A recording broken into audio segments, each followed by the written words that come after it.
Government exams కోసం తక్కువ ఖర్చులోనే maths, aptitude, reasoning వంటి కోర్సులు నేర్చుకోవడానికి ఇప్పుడే కాల్ చేయండి. నమస్తే గిరిబాబు గారు. నమస్తే అండి సార్, గిరిబాబు గారు, ఇప్పుడు అంటే మ్యూచువల్ ఫండ్స్ ఇన్వెస్ట్మెంట్ విషయానికి వచ్చేటప్పటికి ఎలా ఉంటుందంటే, అంటే బిగినర్గా ఎవరైతే మ్యూచువల్ ఫండ్స్ ఇన్వెస్ట్మెంట్ స్టార్ట్ చేద్దాం అనుకుంటారో, సో ప్రతి ఒక్కరికి ఉన్న డౌట్ ఏంటంటే, అంటే ఒక ఎగ్జాంపుల్గా చెప్తాను. 15-15-15 రూల్ ఆఫ్ 15 ఫార్ములా ఉంది కదా. అంటే 15 సంవత్సరాల పాటు నెలకి 15,000 రూపాయలు 15% చొప్పున రిటర్న్స్ వేసుకుంటే 1 కోటిన్నర ఎంతో చేతికి వస్తుంది. 1 కోటి రూపాయలు 15 సంవత్సరాల తర్వాత అనుకుంటాం.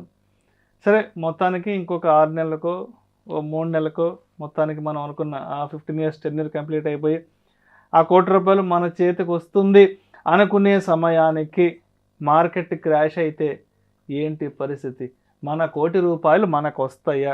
మన 1 కోటి రూపాయలు ఎక్కడికి వెళ్ళిపోతాయి? Then who is accountable for that 1 crore? ఏంటి పరిస్థితి? అసలు మన డబ్బు మనకు వస్తుందంటారా ఏంటంటూ చాలామందికి అంటే మ్యూచువల్ ఫండ్స్కి సంబంధించి ఉన్న పెద్ద ప్రశ్న ఇది.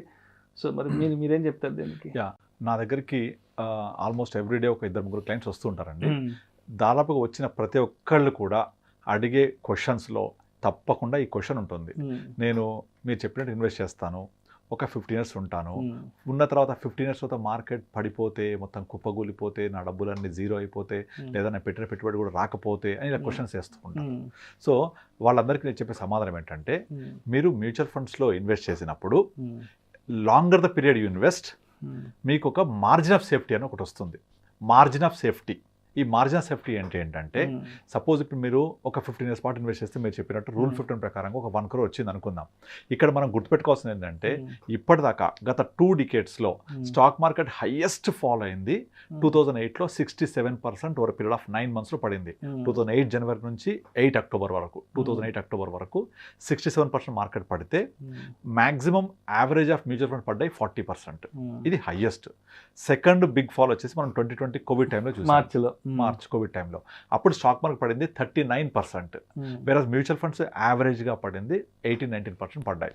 ఇక్కడ మీరు గమనిస్తే స్టాక్ మార్కెట్ కనుక ఎంత పడుతుందో అందులో ఒక 50-60%, మ్యాక్సిమం 50% వరకే మ్యూచువల్ ఫండ్స్ పడతాయి. అంతేకాని మ్యూచువల్ ఫండ్స్ మొత్తం టోటల్గా పడిపోవు, జీరో అవ్వదు, ఇంపాసిబుల్ అది. సో ఓకే, ఇప్పుడు మన పాయింట్కి వద్దాం. మరి నేను 1 కోటి రూపాయలు అయింది కదా, నా చేతికి తీసుకునే టైంకి వచ్చేప్పటికి పడిపోతే ఎట్లా స్టాక్ మార్కెట్ అంటే, ఇక్కడ నేను చెప్పేది ఏంటంటే, మనము 1 crore అయ్యింది. మనం కోవిడ్ ఎగ్జాంపుల్ తీసుకుంటే మార్కెట్ 40% పడింది. ఈ 40% మార్కెట్ పడితే మ్యూచువల్ ఫండ్స్ ఎంత పడ్డాయి? 20% పడ్డాయి. సో ఆ 20% ఎంత? 1 crore 20% ఎంత? 20 lakhs. పోతే ఎంత మిగులుతుంది? 80 lakhs మిగులుతుంది. అంటే మీకు అట్లీస్ట్ వర్స్ట్ సిచ్యువేషన్లో కూడా మీరు పెట్టిన పెట్టుబడికి మొత్తం 15,000 చొప్పున మీరు పెడుతూ పోతే 27 లక్షలు మనం ఇన్వెస్ట్ చేస్తాం. 27 లక్షలకు గాను మీకు దగ్గర 80 లక్షలు మీ చేతిలో ఉంటుంది. ఏది ఇన్స్పైట్ ఆఫ్ కోవిడ్ ఆల్సో. అంటే 80 లక్షలు వచ్చింది అంటే మీకు ఎంత రేట్ ఆఫ్ రిటర్న్ వర్కౌట్ అయినట్టు? 12.5% చొప్పున వర్కౌట్ అయితే, తక్కువ క్రాష్ అయ్యి పడిపోతే కూడా, ఎందుకంటే మామూలుగా 12కి మించి ఎక్కువగా కూడా చెప్పకూడదు. మీరు 15 ప్రకారం అయితే 1 crore, 12.5% అయితే exactly 80 lakhs after 15th year. మీకు 1 crore ఉంది, చూశారు, కానీ కోవిడ్ వచ్చింది, మళ్ళీ మీరు తీసుకునే రోజుకి వచ్చి అనుకుందాం పడిపోతే కూడా, లాస్ట్ ఇన్స్టెన్స్ ప్రకారం ఎగ్జాంపుల్ తీసుకుంటే మీకు 20% కట్ చేశాక కూడా మీకు 80 lakhs వచ్చాయి అంటే మీకు అక్కడ 12.5% వర్కౌట్ అయినట్టు. ఓకే, సో మొత్తం పోవట్లేదు. అయితే మీరు ఇదే పని మ్యూచువల్ ఫండ్లో చెయ్యను బికాస్ ఆఫ్ దిస్ రీజన్, పడిపోద్ది నేను తీసేటప్పుడు కనుక నేను ఎఫ్డీ చేసుకుంటాను, ఇంకో పాలసీ పెట్టుకుంటా అంటే ఎంత వస్తాయి అందులో?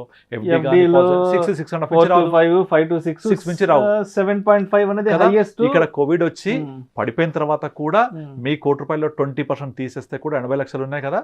అంటే మీకు వర్కౌట్ అయిన రేట్ ఆఫ్ రిటర్న్ 12.5%. ఇది ఒకటి, ఫస్ట్. నెంబర్ 2, ఇంకో రెండోది ఏంటంటే, స్టాక్ మార్కెట్ పడడం అనేది ఒకే రోజు జరగదు. There is a rule called lower circuit, upper circuit. Stock market కనుక ఒక రోజు 10% పడితే ఆ రోజు సర్క్యూట్ ఫిల్టర్స్ వచ్చేస్తాయి, ఆ ఫర్దర్గా ట్రేడింగ్ జరగదు.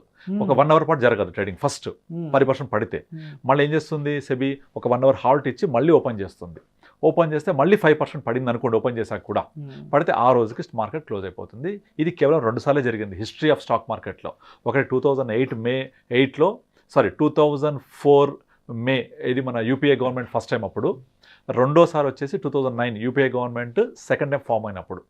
కోవిడ్ టైంలో కూడా మీకు లోవర్ సర్క్యూట్ వచ్చేసి మళ్ళీ ఓపెన్ అయిన తర్వాత పైకి వెళ్ళిపోయింది.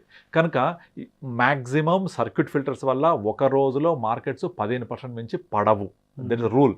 అంత పడిందంటే ఆ రోజుకి షట్ డౌన్ చేసేస్తారు. అదే జరిగింది అనుకుందాం. జరిగితే కూడా మీరు మ్యూచువల్ ఫండ్స్ అమ్మేయచ్చు. స్టాక్స్ అమ్మలేరు, బట్ ఫండ్స్ అమ్మేయచ్చు. ఆ రోజు వాల్యూ ప్రకారం మీ డబ్బులు మీకు వచ్చేస్తాయి. అంటే ఎంత పోతుంది? సర్క్యూట్ అయిపోయినా కూడా, పడిపోయినా కూడా, మార్కెట్ క్లోజ్ అయినా కూడా మీ మ్యూచువల్ ఫండ్స్ అమ్మేస్తే మీకు 15% లాస్ బయటికి వెళ్ళిపోతే మీ 1 crore 85 lakhs వచ్చిందా? సో మీకు మోర్ దెన్ 30% వర్కౌట్ అయిందా? అది రెండోది.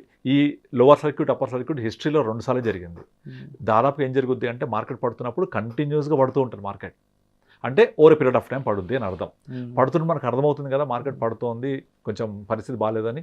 ఒక 5% 10% మార్కెట్ పడగానే మనం తీసేసుకోవచ్చు. అంటే ఫస్ట్ ఫిల్టర్ వచ్చేసి లోవర్ సర్క్యూట్ 15%, సెకండ్ ఫిల్టర్ వచ్చేసి over period of time market పడుతున్నప్పుడు మన డబ్బులు మనం తీసేసుకోవాలి. తీసేసుకుంటే అప్పుడు ఈ ప్రాబ్లం ఉండదు. మూడోది, సపోజ్ ఇప్పుడు మీ గోల్ కనుక ఒక 10 yearsకో 5 yearsకో లేదా 15 yearsకో గోల్ పెట్టుకొని మనం ఇన్వెస్ట్ చేస్తున్నాం, రైట్? మన గోల్ రీచ్ అవ్వడానికి 1 to 2 years ముందే మీ మనీ అంతా కూడా డెట్ ఫండ్స్కి మూవ్ చేసేసుకోవచ్చు. డెట్ ఫండ్స్కి మూవ్ చేసేసుకుంటే ఆ డెట్ ఫండ్స్లో ఉన్నప్పుడు మార్కెట్ పడ్డా మనది ఇంపాక్ట్ ఉండదు. కాబట్టి మన గోల్ మనం రీచ్ అయినప్పుడు మనకు అనుకున్న డబ్బులు అనుకున్న విధంగా వస్తాయి. అర్థమవుతుంది ఇది? అంటే మన గోల్ రీచ్ అవ్వడానికి ముందే 6 months 1 year ముందే మనం అంతా కూడా డెట్ ఫండ్స్ లేదా బ్యాలెన్స్ ఫండ్లో మూవ్ చేసేసుకుంటే మనం గోల్ రీచ్ అయినప్పుడు ఈ డబ్బులని విడ్రా చేసుకోవచ్చు. అయితే ఇదంతా కూడా ఒక గోల్ పెట్టుకొని, ఒక నీడ్ పెట్టుకొని, ఆ నీడ్ రీచ్ అవ్వడానికి, గోల్ రీచ్ అవ్వడానికి మనం ఇన్వెస్ట్మెంట్ చేస్తూ ఉండి దాన్ని ట్రాక్ చేసుకుంటూ ఉంటే మీకు మార్కెట్ పడుతుందా పడదా అనేది మనము అబ్జర్వ్ చేసుకొని, మనం చెక్ చేసుకొని దానికి ముందే ఒక 6 months 1 year దాదాపుగా చాలామందికి ఇలాగే చేస్తుంటాం మేము. గోల్ ఎప్పుడైతే ఉందో వాళ్ళకు రీచ్ అవ్వడానికి, మ్యారేజ్ అవ్వచ్చు, లేకపోతే ఎడ్యుకేషన్ అవ్వచ్చు, లేకపోతే రిటైర్మెంట్ కార్పస్ అవ్వచ్చు, ఇవన్నీ రీచ్ అవ్వడానికి ఒక 6 months 1 year ముందు we will move in to balance funds or debt funds or liquid funds పెట్టుకొని మనం వెయిట్ చేస్తాం. అక్కడ నుంచి మన గోల్ రీచ్ అవ్వడినప్పుడు మనకు అవసరమైన కార్పస్ తీసుకుంటూ వెళ్ళిపోతాం. అట్లా మనం 2 years ముందో 6 months ముందో 1 year ముందో మనము పోర్ట్ఫోలియో మార్చుకోవచ్చు. ఒకవేళ మనం పడ్డా కూడా మ్యాక్సిమం వచ్చే లాస్ వచ్చేసి మ్యాక్స్ టు మ్యాక్స్ 15 to 20% కాబట్టి మీకు ఎడిదిరిగి 12% తక్కువ రాదు. అండ్ ఇంకొకటి, సపోజ్ ఇప్పుడు మీరు నేను ఇంకా గోల్ నాకు 2-3 years ఉంది, ముందే పడిపోయింది అనుకుంటే నో ప్రాబ్లం, వెయిట్ చేయండి, మళ్ళీ రికవర్ అయిపోతుంది కదా. సో మీకు కోవిడ్ టైంలో ఎంత పడిందో వీషప్ రికవరీ చూసాం కదా.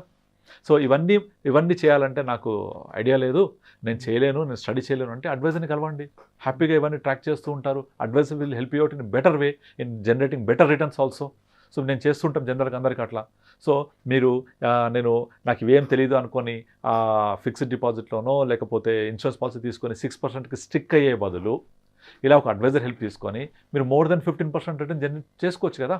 ఇప్పుడు నేను వెహికల్లో నాకు డ్రైవింగ్ రాదు అంటే విల్ హైర్ ఏ డ్రైవర్, అంతే కదా. లేదా నేను 2-wheeler మీద వెళ్తాను, నాకు నడపవచ్చు అనుకుంటే మీరు ప్రికాషన్స్ తీసుకుంటారు. హెల్మెట్ పెట్టుకుంటారు, 40 స్పీడ్లో వెళ్తారు, లెఫ్ట్ సైడ్ వెళ్తారు, బండి కండిషన్లో ఉంటుంది, ఫ్యూయల్ ఉంటుంది, ఇలా ఇవన్నీ ప్రికాషన్స్తో వెళ్తాం. అలాగే మనం కూడా ప్రికాషన్స్ తీసుకోవాలి. తీసుకుంటే మీ కార్పస్ని అనుకున్న విధంగా రీచ్ అవ్వచ్చు. అయితే ఈ కార్పస్ ప్రికాషన్స్ ఇవన్నీ కూడా నాకు తెలియదు అనుకుంటే advisors are there to help you out. అలా అడ్వైజర్ ద్వారా వెళ్తే డెఫినెట్లీ మీరు అనుకున్న విధంగా గోల్ రీచ్ అవుతారు, మీరు అనుకున్న విధంగా రేట్ ఆఫ్ రిటర్న్ రీచ్ అవుతారు. కనుక ఇప్పుడు ప్రజెంట్ సిచ్యుయేషన్లో ఒక 20 years బ్యాక్ అనుకోండి, ఇవన్నీ అవసరం లేదు. మీకు ఫిక్స్డ్ డిపాజిట్ కోఆపరేటివ్ బ్యాంకులు 15% అబోవ్ ఇచ్చేవి, ఎన్బిఎఫ్సిలు 18% పైన ఇచ్చేవి, శ్రీరాము లేకపోతే ఇంకా బజాజు లేకపోతే ఇంకా కొన్ని ఎన్బిఎఫ్సిలు, తర్వాత ప్రైవేట్ కోఆపరేటివ్ బ్యాంక్స్ వచ్చేసి 15% ఇచ్చేవి. పిఎస్యు బ్యాంకులు కూడా డబుల్ డిజిట్ ఇచ్చిన రిటర్న్స్ ఉన్నాయి 10 ఏళ్ల క్రితం. కనుక హ్యాపీగా ఇన్వెస్ట్ చేసుకున్న వాళ్ళు ఎఫ్డీలలో. ఇప్పుడు ఎకానమీ గ్రో అవుతున్నప్పుడు ఇంట్రెస్ట్ రేట్స్ తగ్గిపోతాయి కదా. తగ్గినప్పుడు నాకు desired rate of return which is 12-15%, అంటే ఇన్ఫ్లేషన్ బీట్ రిటర్న్ రావాలి. ఇన్ఫ్లేషన్ బీట్ చేయాలి, అంతకంటే కొంచెం ఎక్కువ రావాలి, అంటే 12-15% కైండ్ ఆఫ్ రిటర్న్. ఇది రావాలి అంటే ఒక్క మ్యూచువల్ ఫండ్స్లోనే సాధ్యం అది. మరి ఆ మ్యూచువల్ ఫండ్స్ సాధ్యమైనప్పుడు ఇటువంటి ప్రాబ్లమ్స్, మార్కెట్ పడిపోతుంది, నేను తీసేటప్పుడు పడిపోతుంది, నా చేతికి వస్తాయా అనుకున్నప్పుడు అడ్వైస్ ద్వారా వెళ్ళడం వల్ల ఎట్టి పరిస్థితుల్లో మీరు అనుకునే విధంగా రిటర్న్స్ వచ్చేస్తాయి మీకు. ఇటువంటి స్టెప్స్ తీసుకోవడం వల్ల కూడా జరుగుతాయి. నేను చేయలేకపోతే అడ్వైజర్ వెళ్ళండి. సో మా దగ్గరికి రావచ్చు, మేము హెల్ప్ చేస్తూ ఉంటాం. సో అట్లా మనం హ్యాపీగా మనకు కావాల్సిన రిటర్న్స్ మనం అచీవ్ చేయొచ్చు సక్సెస్ఫుల్గా. రైట్. సో మొత్తానికి మనం అనుకున్న ఫినాన్షియల్ గోల్ ఏదైతే ఉందో, లాంగ్ టర్మ్ గోల్, ఒకవేళ మార్కెట్ పడ్డా కూడా ఒక 20% లాస్ అయినా 80% మనకి అమౌంట్ వస్తుంది. లేదంటే డెట్ ఫండ్స్ లాంటి వాటిలో మూవ్ చేసుకుంటే ఏ ఇబ్బంది కూడా లేదంటారు. ఎస్, అంటే ఇప్పుడు సపోజ్ ఏదైనా నేను యాక్సిడెంట్ అవుతుంది అనే అవకాశం ఉంటే ప్రికాషన్స్ తీసుకుంటాం కదా. ఇప్పుడు మీకు కార్లో వెళ్ళేటప్పుడు మనము ఇవి దాని ఏమంటారు ఎయిర్ బ్యాగ్స్ ఎందుకు ఉంటాయి? ఏదైనా యాక్సిడెంట్ అయితే సేఫ్ చేయడానికి కదా. కనుక there are so many precautions also.